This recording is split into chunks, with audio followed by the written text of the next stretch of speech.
Hello. How's it going? Let me turn this down.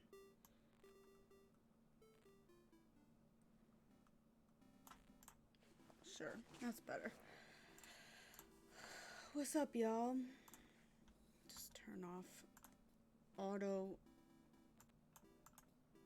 white balance. I hate it.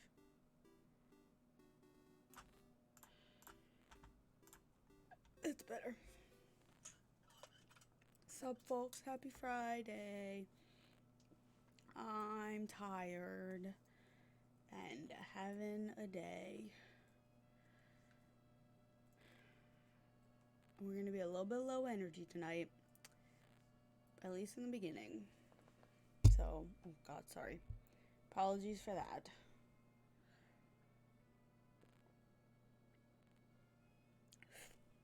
But we might finish Ace Attorney this week, or Investigations 2. Not finishing the franchise, obviously. But we might finish this game this week. We'll see how fucking long it is. If it's gonna be like 8 hours, the way that final cases tend to be for these goddamn games, then like, no, we're not finishing it this week. But we'll definitely finish it by next week if that happens. Yeah. We're gonna get through it before I have this wedding in 2 weeks.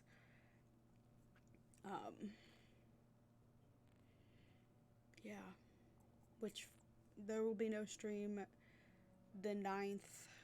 I might stream like the next day or Sunday as like a replacement, but we'll see what I am able to do.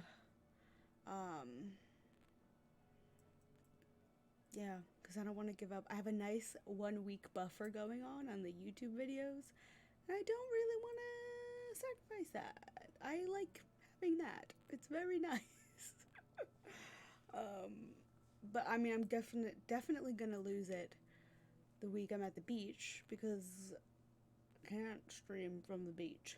But if I can avoid it until then, that would be swell. I don't think I'm gonna have time to throw a bonus stream in anywhere, but maybe some other week. In July, maybe we'll do a bonus stream of some kind. I don't know. We'll see. But yeah, we here. We queer. And we're playing Ace Attorney. I can't believe how many Adventure Zone songs are playing right now when there's so many Louis Zong songs in this list now. It's like there's 683 songs in this stream playlist. It's 20 hours long, and I'm gonna say like 450 of them are Louis. 600 doesn't sound right. There can't be 600 songs.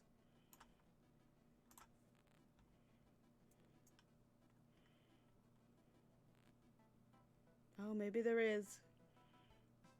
Actually, there probably is.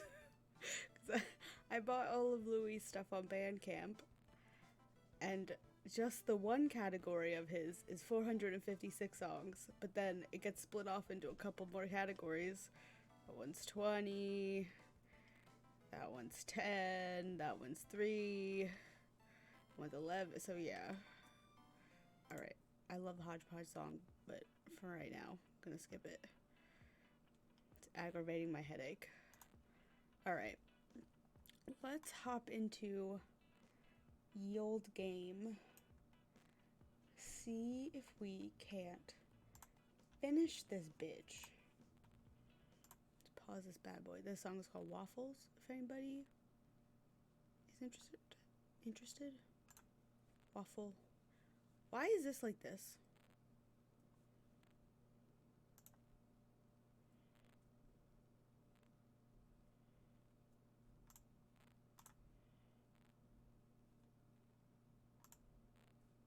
This is the wrong game. That's why. It's the wrong emulator. I mean, definitely not an emulator. Totally not at all An emulator. Oh, hi, Nico. Your dad's getting you? I'm glad. 20 minutes since he called to say that. Oh my god. A dolphin?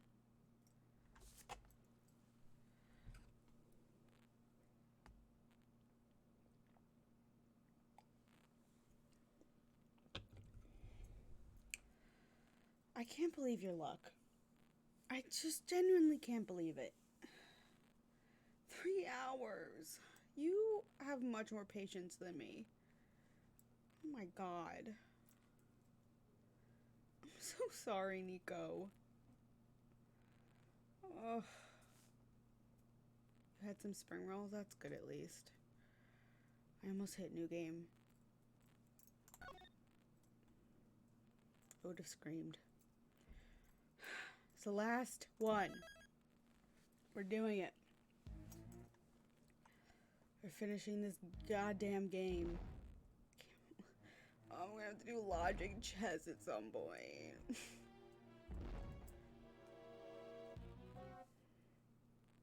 Is a building coming down? Is Jack and the Beanstalk happening? What in God's name?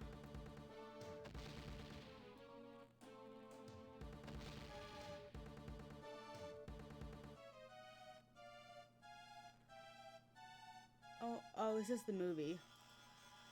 This has got to be the movie. You were promised Dairy Queen? Fuck yeah.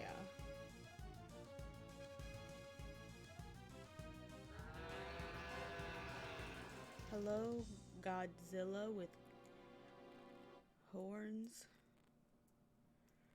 This is the movie. That was the movie. They all just went and saw the movie.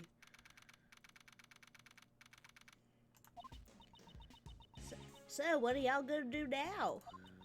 I reckon you're through being a prosecutor, right? Yes, that's true, I suppose. He's not done being a prosecutor. Hold on, I gotta move my mic. He's not done. No longer a prosecutor. However, this is gonna be weird doing the voices because I'm not wearing my headphones, so like I'm hearing my voice at full volume, which will be Moozilla. Can't stop thinking about what Mr. the Killer said, right? Indeed. I congratulate you on resolving the case. However, can you truly say in good conscience that it's been solved? No. This case isn't over yet. The person in the red hood who kidnapped Kay at Gourd Lake. Is my volume okay? It's very loud in my ears. I need to turn it down that way. But in this letter from an unknown sender, someone's schemes are at work behind this case. Must be tough having a case you just solved still nagging at the back of your mind. Well, I got some investigating of my own to be doing, so I'll be off. That's amazing! You've already decided on your next scoop? What are you saying there, Missy? Don't you underestimate the likes of Lotta Heart. I've covered a lot of scoops, you know. I always have an extra scoop or two up my sleeves. Someone help! Yikes, what was that? You have me all the way up. Okay, sounds good to you. Okay, thank you, friend. I always have streams all the way up. I don't know what it is. Like, I always have to have Cody on full volume. I always have to have Carly on full volume. Oh, it's you. What's your name again? Someone please help! This woman is... What's happened? Somebody's dead! A monster! A monster? It's a scoop! A scoop's calling me! This is not her voice. Please follow me, it's this way! Has something else happened? Again? I don't know. At any rate, we should follow her for now.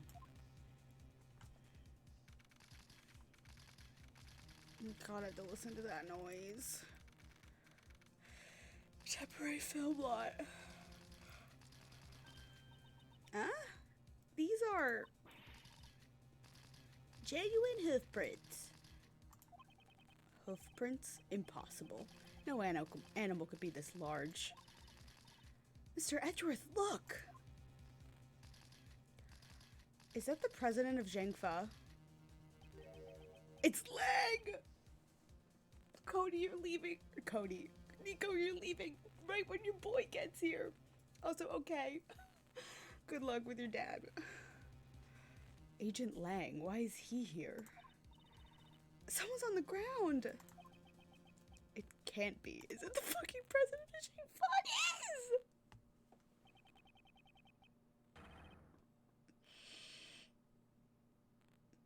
It is! Why is he here? Why is he dead? Did Lang get a new jacket? Like, it looks...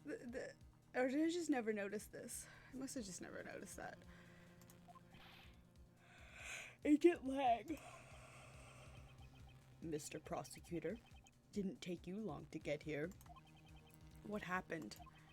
What happened? Ha! That's what I'd like to know. It would seem that he's in a considerable amount of shock over the president's death. However, what exactly are these giant footprints? And what could have happened to the president? You know, why is he here? There's a horn. It's a monster. That's not her voice. Kind of is. A monster? Yes, sirree. Looky here. Ain't no doubt about it. These are clearly the footprints of a monster. On this day, mankind received a grim reminder. We live in fear of the mighty Mozilla. Nico, you called it! Nico, you called it! It's Mozilla! Mighty Mozilla? Here's the scoop. I got myself a scoop. This here's a scoop. Man trampled to death by a monster. I reckon it'll be the top story in tomorrow's paper. What nonsense. There are no such thing as monsters. Wait, it can't be. I'm Dijung Huang. I have heard of your deeds. You saved my country from a great crisis. The real assassination was you all along. That is correct. I received a request from a key individual to take the president's life. That man, could he have... Hey you, were you the first to discover the body? I can't remember what his voice was, and I can't do it as well when I'm not wearing those headphones. I based it a lot on the vibrations. Yes, well... Agent Lang? Lang Z says. I think it's just... First come, first suspected. You, did you really just discover the body? Of course! Please calm down, you're scaring her. He does seem to have lost his composure. Calm down? How am I supposed to calm down? Do you know who's been murdered? Dijun Huang, the president of Zhengfa. Agent Lang, this isn't like you. When we first met, you had an army of subordinates under your command. And you boasted of having the highest arrest rate in Interpol. And what now? Did you forget the fundamentals of investigation along with all your men? What did you say? Instead of questioning people at random, you should investigate the crime scene first. Am I wrong? I don't need you to tell me that. I'll do a thorough investigation. Well, at least it seems he's calmed down for now. Mr. Edgeworth, let's investigate too. Yes, let us investigate, even though we are civilians. Right now, I do not have any investigation rights, but until the police arrive, I'm just gonna contaminate the crime scene of my own accord. What are y'all saying? Ain't it obvious who done it? The man behind it is the mighty Muzilla. Well, I guess it ain't the man behind it, more like the monster behind it, you know? Good grief. Could you please try not to interfere with the investigation? Shut your trap. You're the one who better not be sticking your nose in my business. Ain't forgiving you if you mess up my scoop. Alright, Lotta. Excuse me. I forget what her voice was. I feel like she had a nasally voice. Seems the woman who discovered the body. It's the woman who first discovered the body. I feel like I've seen her before. You're Mr. Edgeworth, right? Do you remember me? I don't know what her voice is. Yes, the case from before. Huh? Do you know her? Yes, I do. At least, I think I do. My name's Kay Faraday. I'm Mr. Edgeworth's assistant. Why, you have such a cute assistant. I'm Penny Nichols. Was that her name? I'm an assistant at Global Studios. I'm in charge of the props and sets. It's nice to meet you. Yes, that was it. I once handled a case that occurred during the filming of The Steel Samurai. This woman was a member of the show's staff, and she was involved in the incident. I must have met her on numerous occasions over the course of the case. But, to be honest, I had completely forgotten about her. Of course you did, Edgeworth, because you don't remember women ever. It's nice to see you again. The fact that you're here must mean that this place is... Yes, this is sort of an outdoor film lot for Global Studios. I'm just doing an upbeat girl voice. They're shooting a movie here right now. I was the first to arrive today to set everything up for the filming. But everything seems strange. Those giant footprints and that dead body. I see. Well, we shall examine the body. At any rate, could you please contact the police? Yes, right away. Nobody's done that yet? I'll have to take the time to listen to her story later. First, let's examine the scene. There are many things besides the body that concern me. I'll need to examine every nook and cranny of this place. Okay. I can't investigate the giant footprint I'm standing on. Okay, sure. It's one of those sheets you lay out on the floor when you're having a picnic. It's definitely a vinyl sheet, however. I don't think it's for picnics.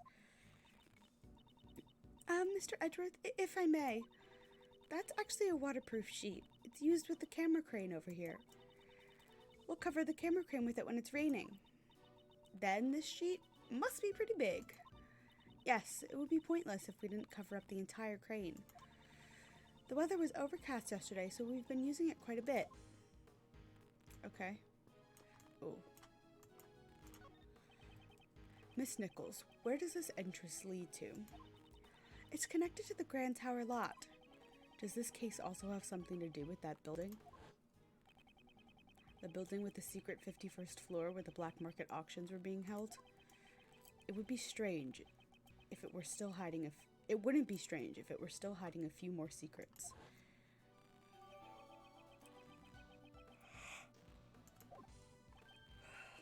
This lock and chain. Someone cut through the chain. What? I'm sure it was locked up properly yesterday, though. Then it's possible the culprit forced his way in through here. Okay.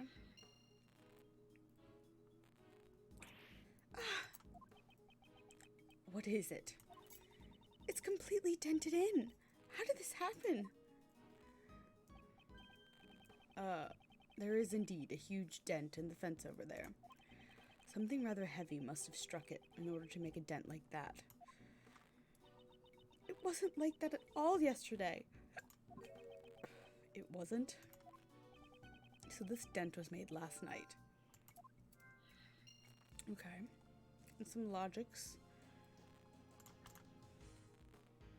Okay.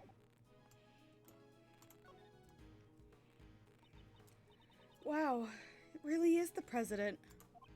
Yes. To think we saw him alive just a few days ago. That would make this a presidential assassination, right? This is a bit flashy for an assassination.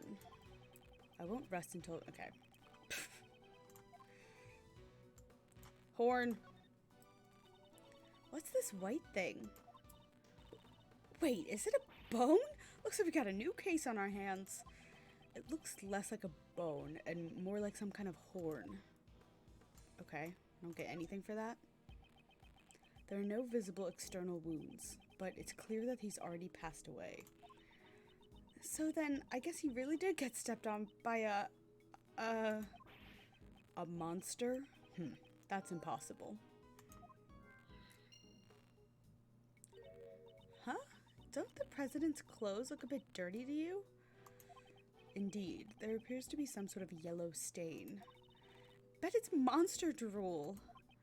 Kay, please be more serious. We'll need to have forensics take a closer look at this stain. So, this was the state of the body. I should make note of it.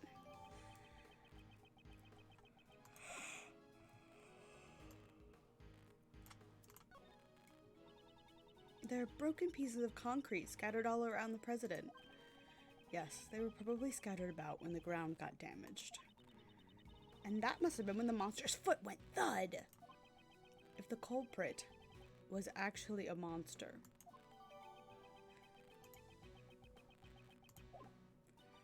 Kind of looks like a hoof, the way it's split in two like that. Yep, it definitely looks like a monster's footprint to me.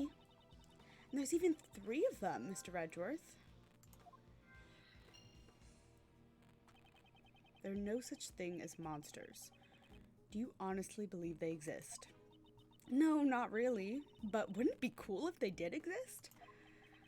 We're searching for the truth, Kay, not for what is cool. No. Not what I wanted. And... okay. Alright, let's go talk to Lang. Mr. Prosecutor, so we meet again. Indeed, just a few days ago we met at the detention center. Agent Lang, what brings you here? Just some boring work, nothing you need to know about. You always pick the worst time to show up. Anyone ever tell you that bad things happen when you're around? Just don't get in the way of my investigation, okay? I must avenge the death of our president.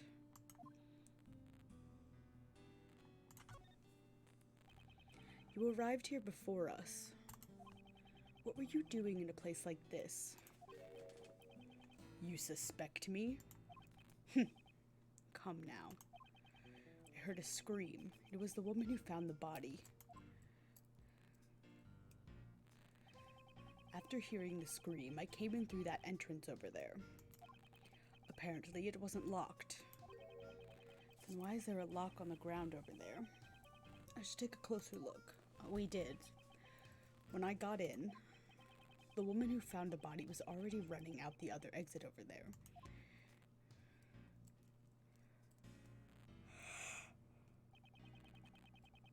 So we came here around the same time we did. Why were you at the Grand Tower? Well, I had my reasons. He also had said something along those lines when we met at the detention center. Maybe he's really a fan of giant monsters and he came to sneak a peek at the Mozilla set. Giant monsters? I've no interest in such things. He clearly doesn't think the murderer is a monster either. It's regrettable what happened to the president. Yeah, Huang was the pride of Zhengfa, and yet, seems like you were quite close to the president. The previous head of the Lang clan, my father, served under President Huang. I don't know if I'm saying his name right, and I apologize. Protecting the lives of the president has long been our clan's greatest duty. My old man received a great number of special medals from the president himself. As a token of his trust, the president left his will in the protection of the Lang clan. Those medals and that will, they were the pride of our clan, our family treasure, so to speak.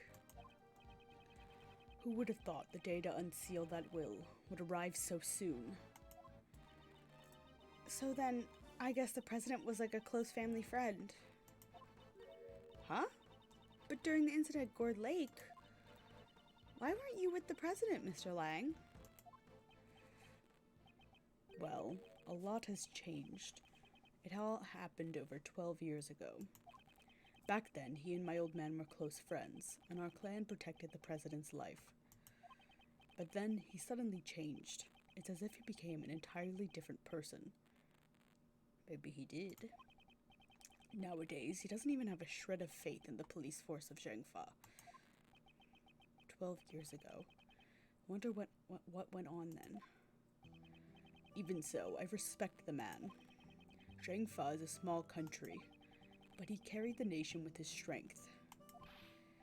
Damn it, just what were his bodyguards doing? Have you already contacted the embassy?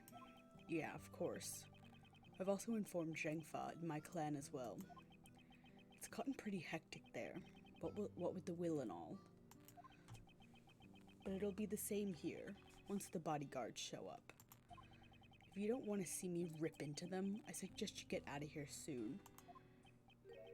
Mr. Prosecutor, right now, I'm just a single Interpol agent, a literal lone wolf. They probably won't let me be in charge of the investigation. But you better believe, my fangs are as sharp as ever. I'll definitely capture the culprit with my own hands, and you better not get in my way. Okay. Don't worry, because we're not a prosecutor anymore, and we will not be in charge of this investigation. So the one who's going to be getting in the way is probably the idiot de best. Okay. Let me see if I can logic any of these bitches together. Oh gosh, we have a lot. Stepped on by a monster. 3 footprints. Dented fence.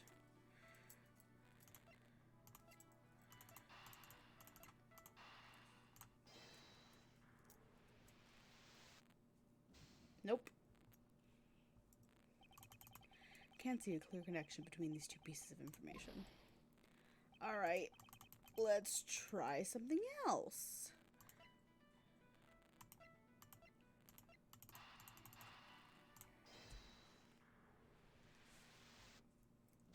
Nope. God damn it. I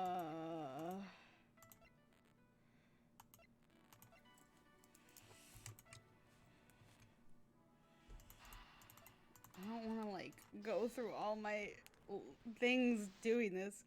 Oh my god. Alright. Maybe I missed something else.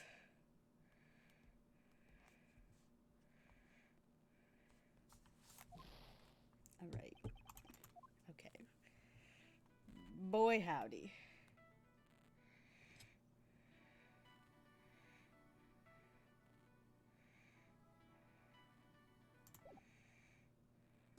Alright, let's just go talk to everybody else. Sorry about earlier. I was a little flustered.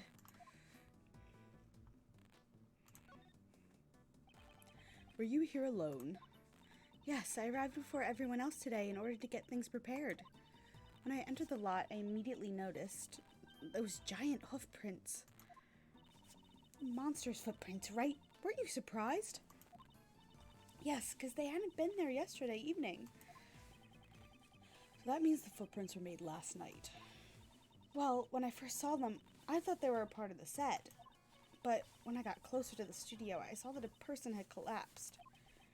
You didn't notice until you got closer? Lately, it seems my eyesight has gotten worse again. My glasses aren't strong enough. As I approached the body, I finally realized what it was. I was so scared I ran away. And that was when she ran into us. You said they were filming a movie? Could it be The Steel Samurai? No. So it wasn't. So disappointed. We're making a monster movie this time around. Have you ever heard of the Mighty Mozilla series? I'm sorry, but no. Mr. Edgeworth isn't interested in anything other than Steel Samurai, after all. That's not.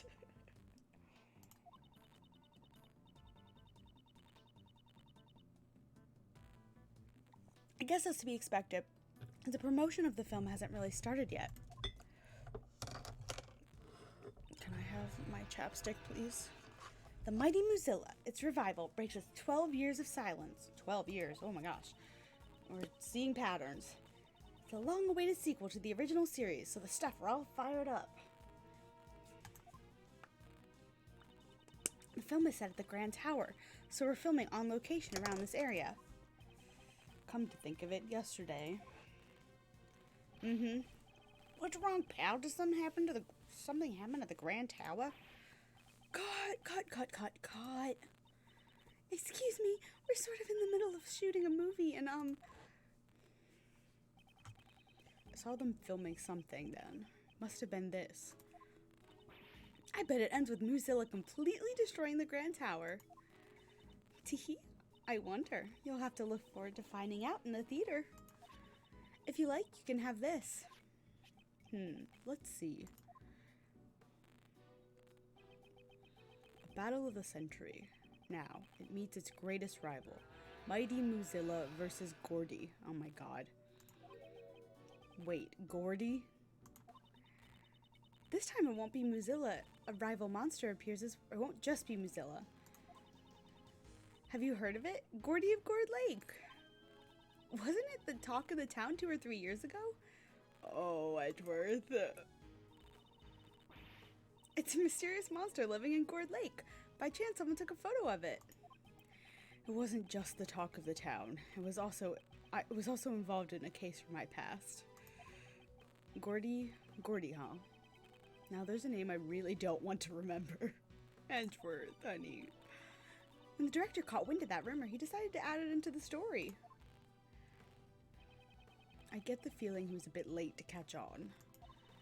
Please look forward to seeing the showdown between these two rival monsters. Monster movie flyer added to... Okay, cool. I can do a little deduction over there. Is there anything out of place with what I've investigated so far? Yes.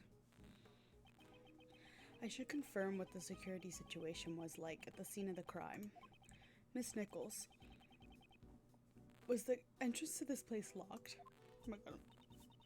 Hiccuping and burping at the same time. Yes, it's locked with this. It's one of those types where you have to put in the correct numbers to open it, right? About this combination lock, was it also properly locked today? Yes, when I arrived here today, it was locked tight. Who knows the combination? The producer, the director, the staff, and the actors. I think everyone involved in the movie knew about it. So anyone involved with the film could have opened the combination lock and gone in. Okay.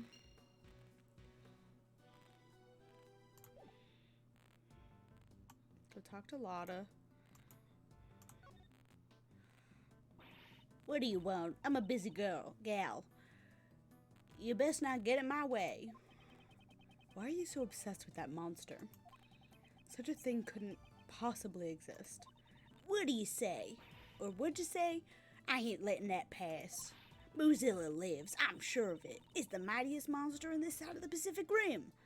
Okay. I don't suppose you have some kind of basis for that? I saw it with my own 2 eyes. What? You saw it? No way. Yes way. The mighty Mozilla was really here. Last night when I was on the 51st floor of the Grand Tower. You mean when you were snooping around the black market auction? That's right. It was right around here when I took this here photo. That's the photo of the person in the red hood. This was Jill Crane, right? You see those blinds next to the red hood? Well, the mighty Mozilla was on the other side. But there's nothing in the photo.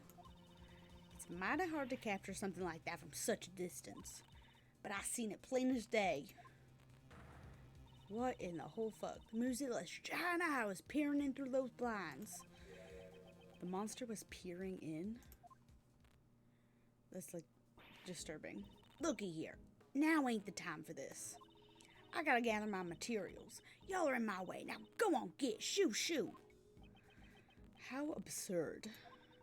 Mr. Edgeworth, you must be completely dumbfounded right now, aren't you? Was it that clearly written on my face? Okay, can I do some deduction here now? Yes, I can. Nope, that's not the place I want to deduce. No.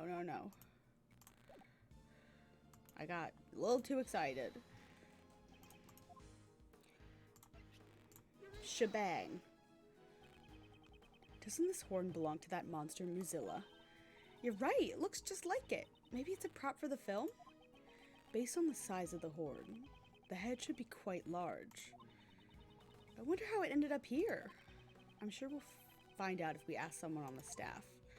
Alright, let's go talk to Penny again. Penny? Penny? How about this horn? Have you ever seen it before? Huh? That's Mozilla's horn. It's a model we made to use in our ad campaign. Where was it? It was on the ground by the back entrance, near the body. That's strange. Mozilla's head should have been stored on the studio roof. I suppose the head would have to be rather large, wouldn't it? Yes, it's not as big as the real thing, of course, but it's still quite large. Look, you can see it from here. Oh yeah, the tip is broken off. See, it's right there. Certainly is large. Okay.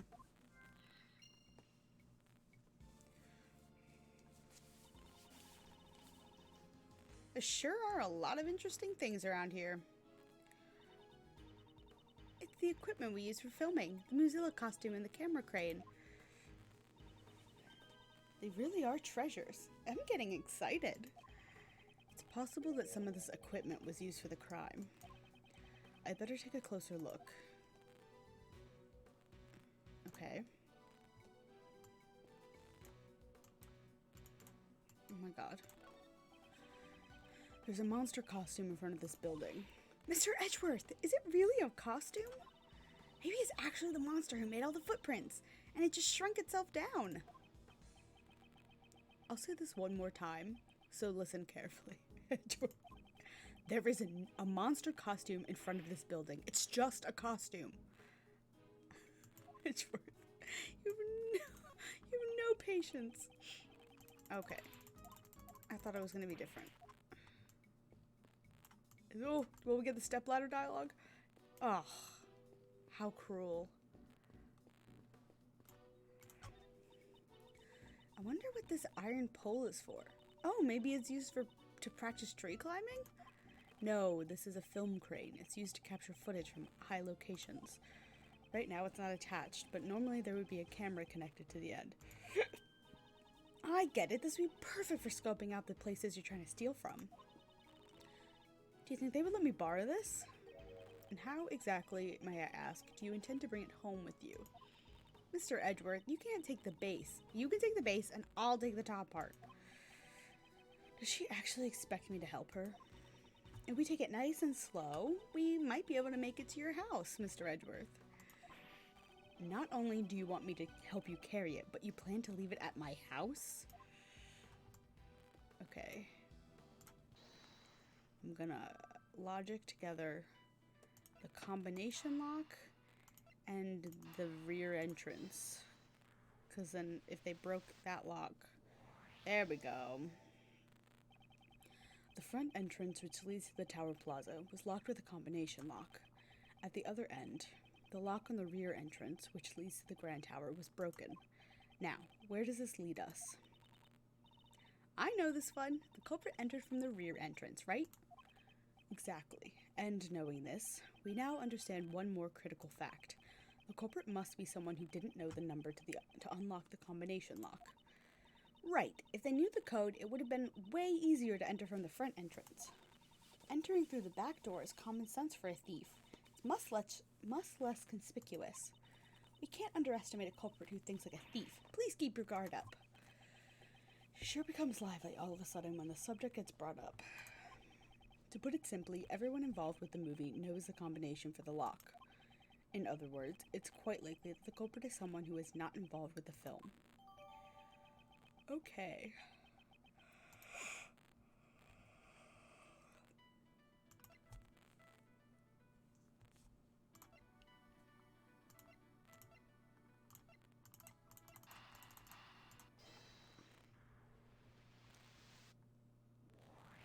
Cool. The dent in this fence and the broken horn. Neither of these things were there yesterday evening. Based on the fact that these two things have changed, could Muzilla's head have... Indeed, the head that was on the rooftop may have tumbled down onto the ground. This is a new possibility, which would mean that...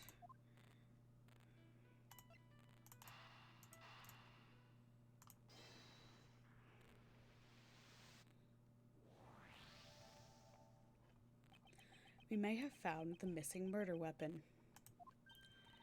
Really? At the moment, I can only say that it is just a possibility. If the giant monster head had fallen off from the studio roof, that could definitely be a murder weapon. Miss Nichols, may we investigate the studio roof? The roof? Okay, I understand. Go on ahead, but the stairs can be a little bit slippery, so please watch your step. Mr. Prosecutor, I'm going to take my leave for a bit. There's something I have to check. Agent Lang, I wonder if he's caught onto something.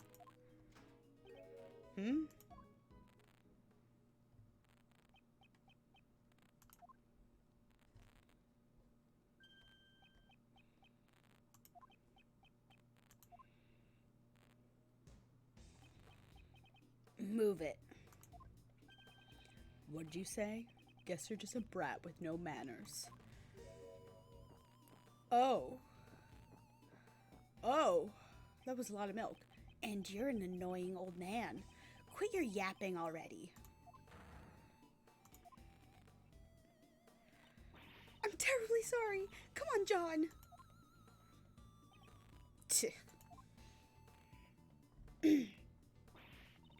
Oh, what were you doing?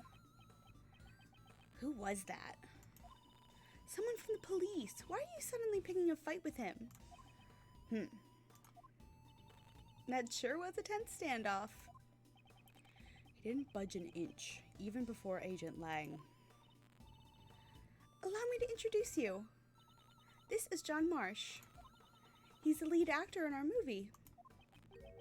The lead actor is this child? Hi, I'm Kay Faraday. Nice to meet you. And this is Prosecutor Miles Edgeworth. Prosecutor? He's a pretty famous prosecutor, you know. But he's not wearing a prosecutor's badge. He's frightfully perceptive.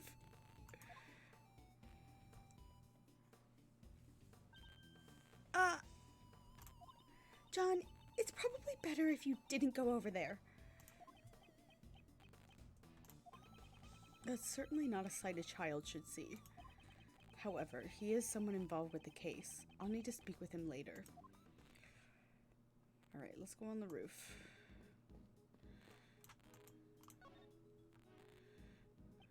May we see the roof? Yes, of course. Go right ahead. Interesting. So this is Muzilla? Huh?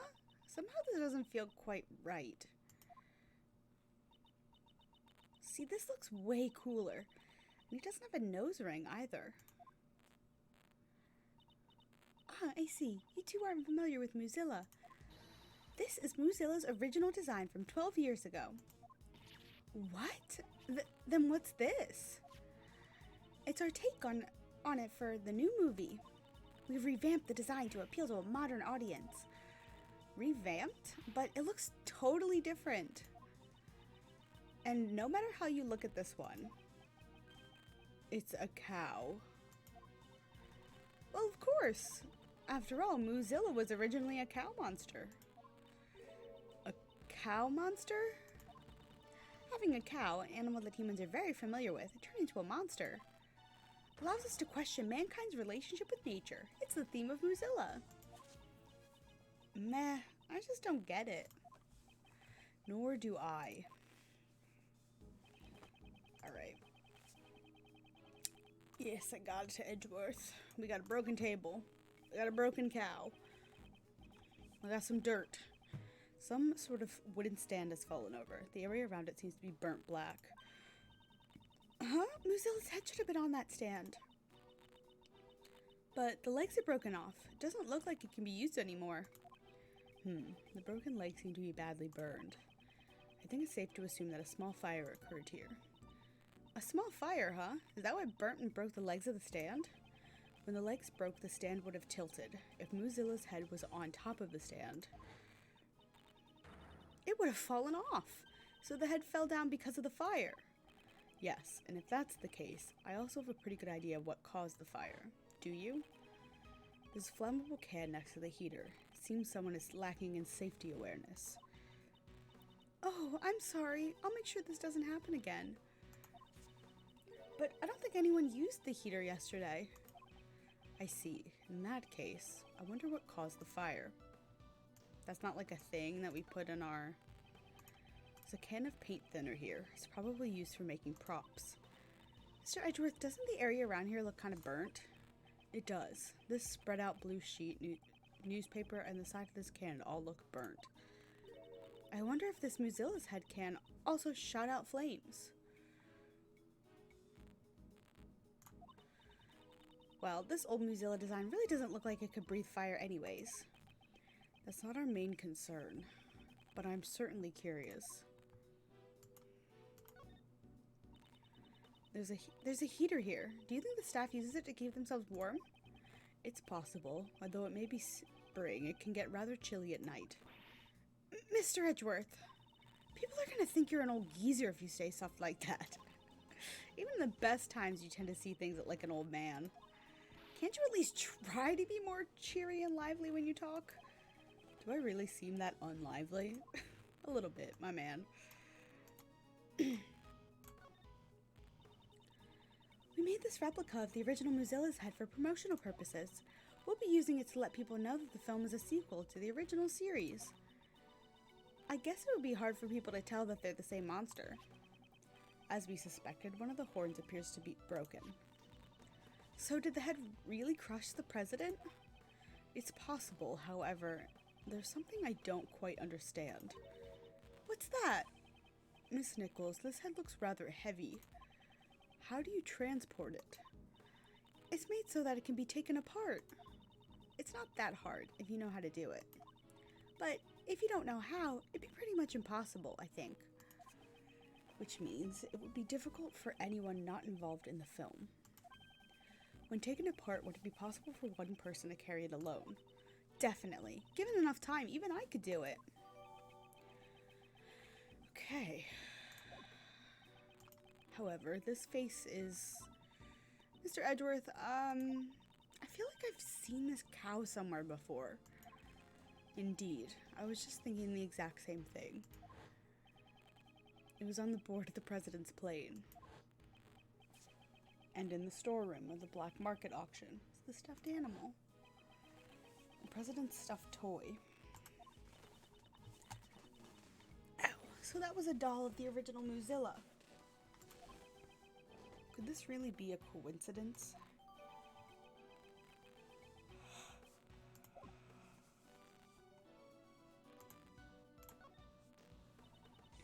I could probably carry a light stand this size on my shoulder. Okay, don't tell me you're planning to steal this. Of course not, but if I carry this around with me, I could shine a spotlight on you whenever you shout objection. Man, that sounds so cool. So, when should we start? Never, please.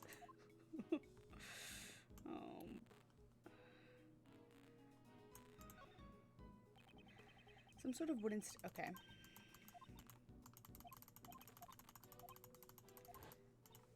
Hi, Nico. Nico, you predicted it's called Mozilla. The monster is called Mozilla. You called it. And also, Lang is back and being shady. You're carless. I'm sorry, Nico. You have such bad car luck. It's the worst. Did they say what was wrong with it? At least your boy Lang is here to cheer things up.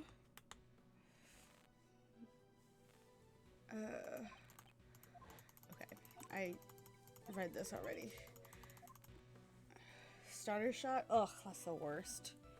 At least that's an easy fix, but it's annoying. Okay, I looked at the heater, I looked at the head, I looked at the lights.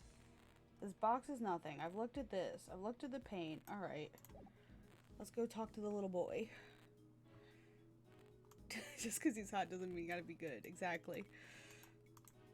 The president of Zhangfa is dead. And it's called Mozilla. When it popped up Mozilla like 3 seconds after you said you were BRB. And I was like, Nico, no! You called it!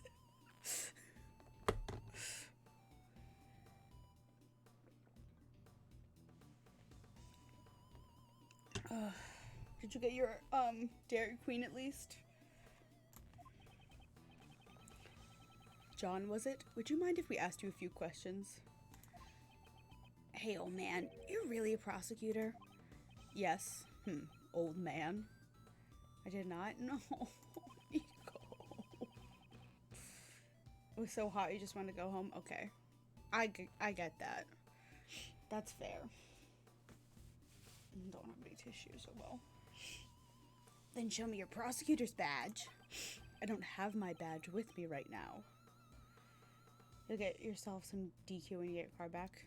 I think that's a good idea. Then you can't prove you're a prosecutor, old man. This kid is a tough nut to crack, isn't he? Want me to give it a try? Yes, I'm counting on you, Kay. I'm not good with kids.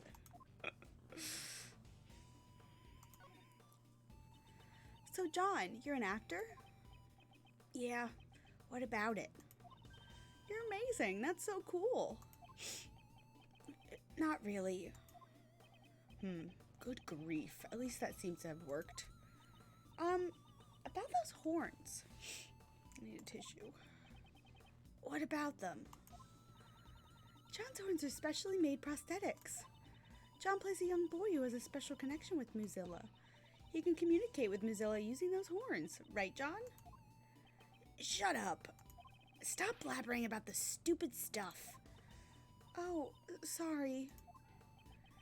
I think I'm beginning to see the kind of relationship these two have. But it must be amazing to star in a movie. And you're only in elementary school.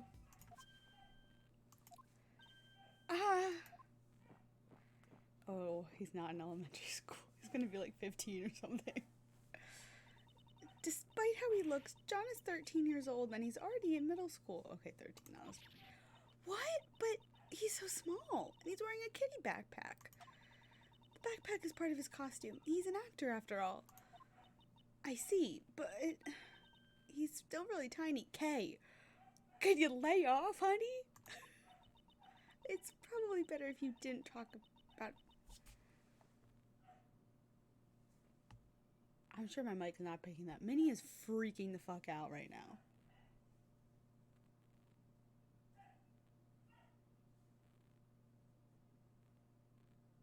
Okay. This isn't a Short King safe zone. Hi, Cody. Cody, Nico is a mind raider.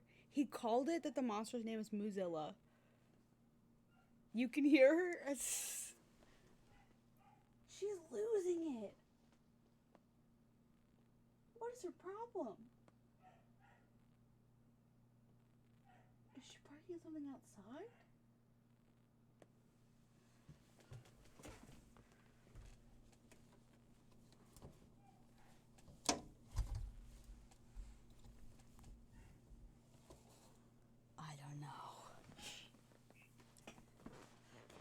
talk about his height in front of... I thought I told you to stop blabbering about stupid stuff. Sorry. Seems the only thing that's not a prop is that milk carton. That guy over there, he's the president, right? Yep. Do you know him? Yes, and Nico's a very smart cookie. Yeah, I've met him before. This boy has met with the president? That guy makes me sick. That's not a very nice thing to say. Why do you hate the president so much? I'm sure he has a legitimate reason. No, I would have heard an ice cream truck. It's either like somebody's out on a walk going through the house, or she's mad at my family for something. And now he's giving me the silent treatment. I'm sorry, Nico. This is the second time we've talked about ice cream. And last time we were talking about cake. The truth is, the president was involved in the film. The president was involved in the film? What do you mean? He was supposed to have a brief cameo in the movie. He came by to look around the set some time ago. That was when he met with John. Yeah, I have ice cream downstairs, but it's not a very stream-friendly food. I'm so sorry, Nico. Why would the president be appearing in this film? We heard he was a fan of the original Mozilla series. And so we made him an offer. We thought it would make great publicity, you see. He comes on this movie set like he's some kind of sightseeing tour. It's so annoying. You have ice cream in your freezer. It's okay. You don't need cake. You don't need it. You don't need it. John, you really shouldn't say stuff like that. It's not nice. Shut it. I guess he couldn't tolerate having an amateur appear in his film. Child murder. I gotta make, I think, a lemon tart for Monday. When am I gonna make it? No idea. I think I'm gonna have to make the crust Saturday night. And then Monday, morning, make the actual tart. It's that one Adam guy comic? I don't know who that is. Give me your wife. I love cake, bitch. Oh, right, here. What's this? Was this from yesterday? A photo? Yeah, since it was developed, I brought it along with me. You can have it. It turned out quite nicely. So you brought it all the way here for me? Thank you so much. No, not really. I just happened to have it with me. Excuse me, but may I take a quick look at it? Oh, sure. Here you go. This is kind of cute. This was taken yesterday. Neither the hoof prints nor the body are in it. Well, obviously the body's not in it. The Geneva Convention doesn't apply to people who try to take my wife.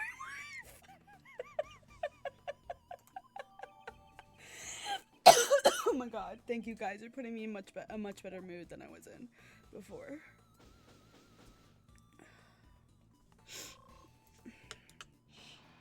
Okay, I need to get a tissue really quick.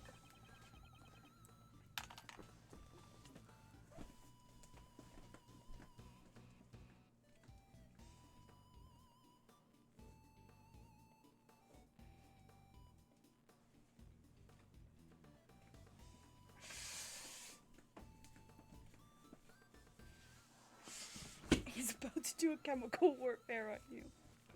No war crimes in my stream. Got it?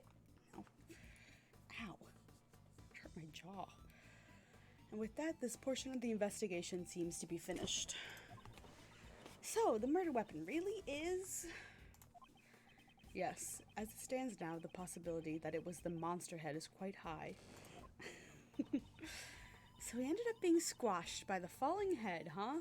What stream is over is a free-for-all, my dude, but... Is that the whole squad?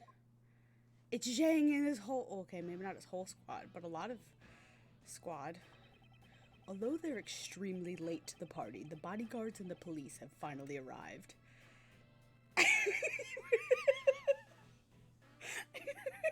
Well, if you've consented to it, then by all means.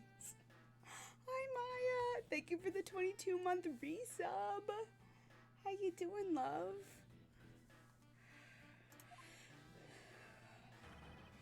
Mr. President! They really were far too late. Damn it, who did this? They'll pay for this. I swear I'll make them pay.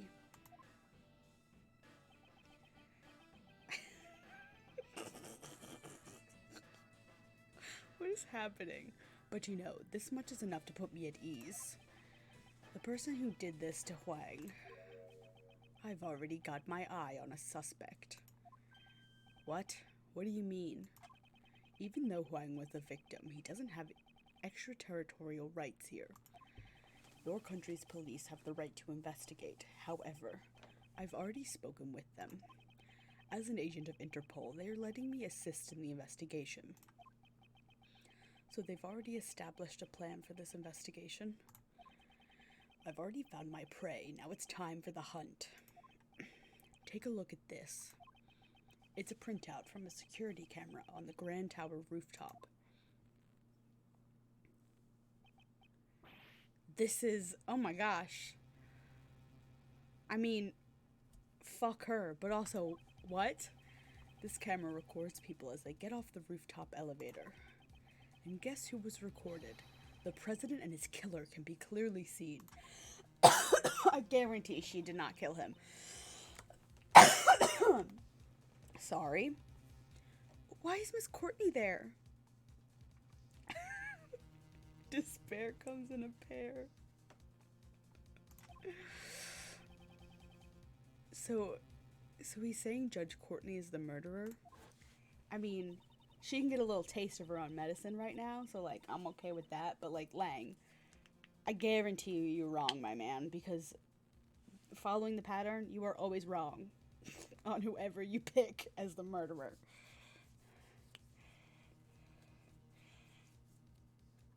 Exactly. I don't know, maybe the game will shock and surprise me, and on the final case, it actually is Courtney, and she's been turned murderer. Maybe that's why there's only 4 parts in this. I think there's only 4 parts. Prosecutor Edgeworth, I shall leave this offering to the goddess of law to you. Deliver her divine judgment against Blaise de Best. Could she, who hates crime more than anyone, have security camera photo jotted down? Agent Lang, I'd like to hear your thoughts.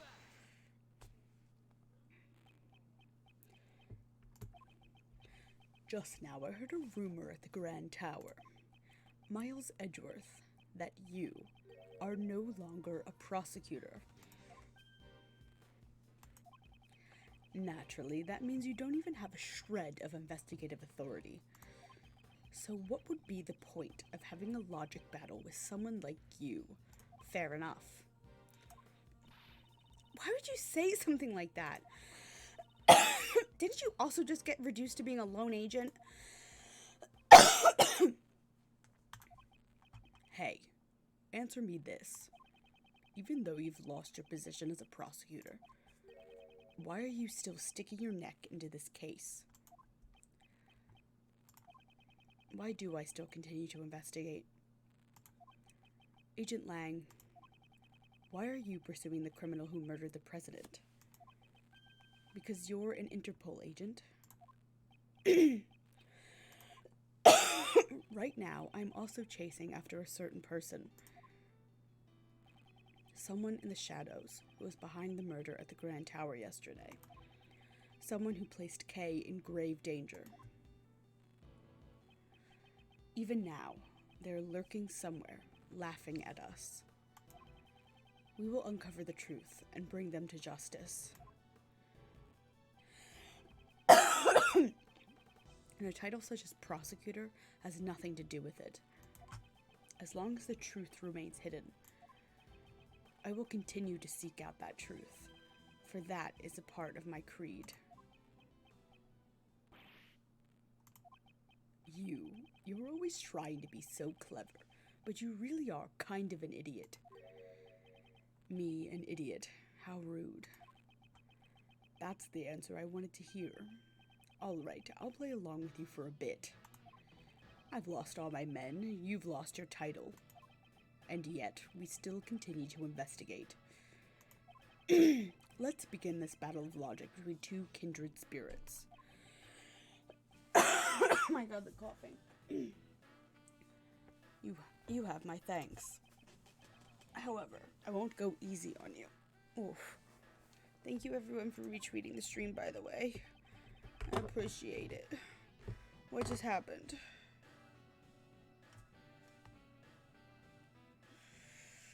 Phone fell over. I'll definitely catch the criminal who murdered Huang. And I won't let you get in my way. Yes, I wouldn't have it any other way. Let me show you the truth that this wolf has sunk his fangs into. Why, Courtney? Listen up. That woman met up with the president on top of the Grand Tower. 2 nights ago, she pushed the president off the roof and he fell into this film lot. 2 nights ago. At the time, there was no one else on the rooftop aside from those two. There's no room for doubt. That woman murdered the president. It was just the 2 of them alone on the rooftop. No bodyguards?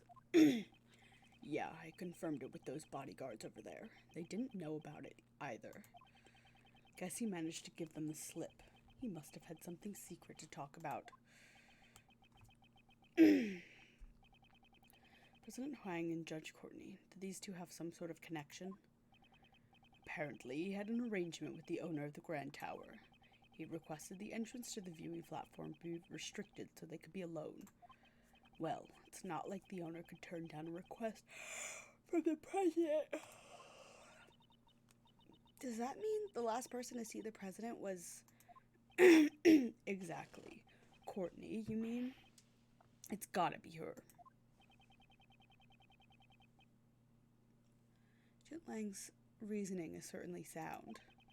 However, he has overlooked one major thing. And that's where I must strike. I know I missed something since I was gone. Why are Mr. Edgeworth and his funky ninja daughter investigating me? He doesn't have a badge anymore. It's a very good question. They, stepped out of the tower and then just heard somebody going, "There's a dead body!" And it was Penny. And they just started investigating because that's who Edgeworth is. But then he just had that whole thing with Lang being like, I have to find out who the mystery person in the red coat was who got Kay involved in the case last night and organized everything. And he's angsting. But, he has no business. He's a civilian. He has no business investigating right now. So I don't know why anybody is letting this happen. Other than the fact is they knew he was once Prosecutor Edgeworth. And he just seems, anytime people call him that, he doesn't correct them in any way. On top of the tower, 2 nights. 2 nights ago feels wrong, but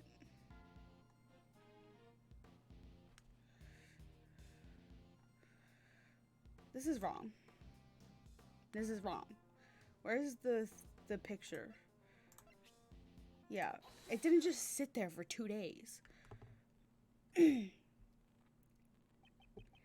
Shilong Lang for the Shilong Lang for the Interpol agent with the highest arrest rate to have fallen so low. What'd you say? This is a commemorative photo taken by the staff at Global Studios. Everyone's got such great smiles. Well, except for John. This photo was taken yesterday. What? If Judge Courtney had murdered the president 2 days ago, then his body should have been there when this photo was taken. His body would have been found yesterday when they started filming. What? Perhaps you should have listened a bit more carefully to those involved in the case. Questioning witnesses is one of the most basic fundamentals of an investigation, is it not? Also, if he fell from the roof, he would have visible, like, crush injuries, I would imagine. He would have gone splat, falling from 51 stories up. I've captured Mr. Edgeworth's great smile. You really do look most alive when you're quartering your opponent. Just as I expected. It's been a while since I felt like this. Agent Lang, haven't you been a little hasty in your reasoning? I don't need your advice. Lang Zi says, the wrath of a wolf lasts 100 years. As his other special interests besides Steel Samurai. Yes, his other autistic hyperfixation. I love this man. I love all these characters so much. They're all insane. My anger towards the woman who killed the president cannot be suppressed. I too wish to capture the culprit, however, there's no doubt that the body appeared here last night. Therefore, the president could not have fallen to his death. Yeah, he was crushed by a monster head. The crime occurred here at the film lot, not on the rooftop of the Grand Tower. So that's what you think. Still, I don't intend to stray from my logic either. However, he could not have fallen to his death 2 nights ago. This photo proves that. Is that so? Think about it this way. 2 nights ago, Courtney pushed the president off the roof and killed him. Afterwards, she stuck into the film lot to hide the body. In here, wouldn't it be easy to hide a body in a costume or behind all this equipment? Then all she had to do last night was retrieve the body. Once again, research this area. Once we search this area, we'll know where she hid the body. Unfortunately, there is no need for a search. What'd you say? This piece of evidence proves that Judge Courtney could not have hidden the body.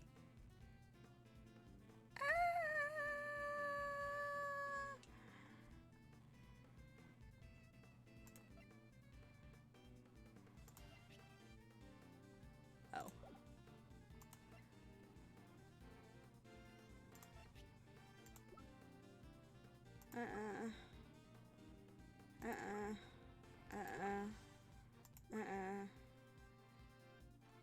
She didn't know the combination lock. All the entrances of the film lot were locked. The chain on the back entrance was only cut last night. What? Therefore, Judge Courtney could not have entered the film lot 2 nights ago. Not unless she jumped off the roof. She does not have Link's paraglider to do that. But the president could only have fallen 2 nights ago. Why are you so insistent that the crime occurred 2 days ago? Why? Because there's still more to the security camera footage.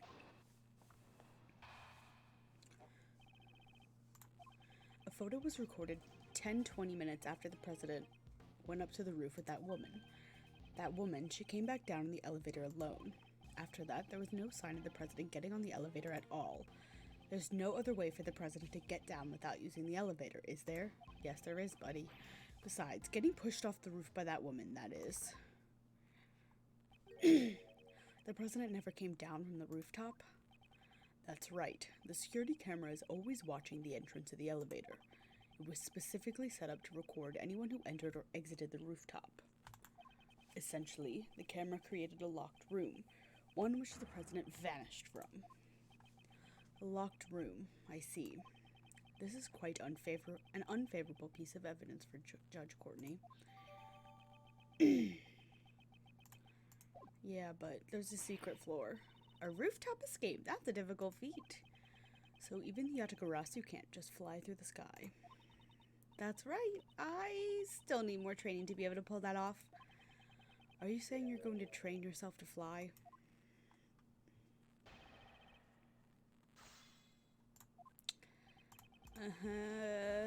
Nope.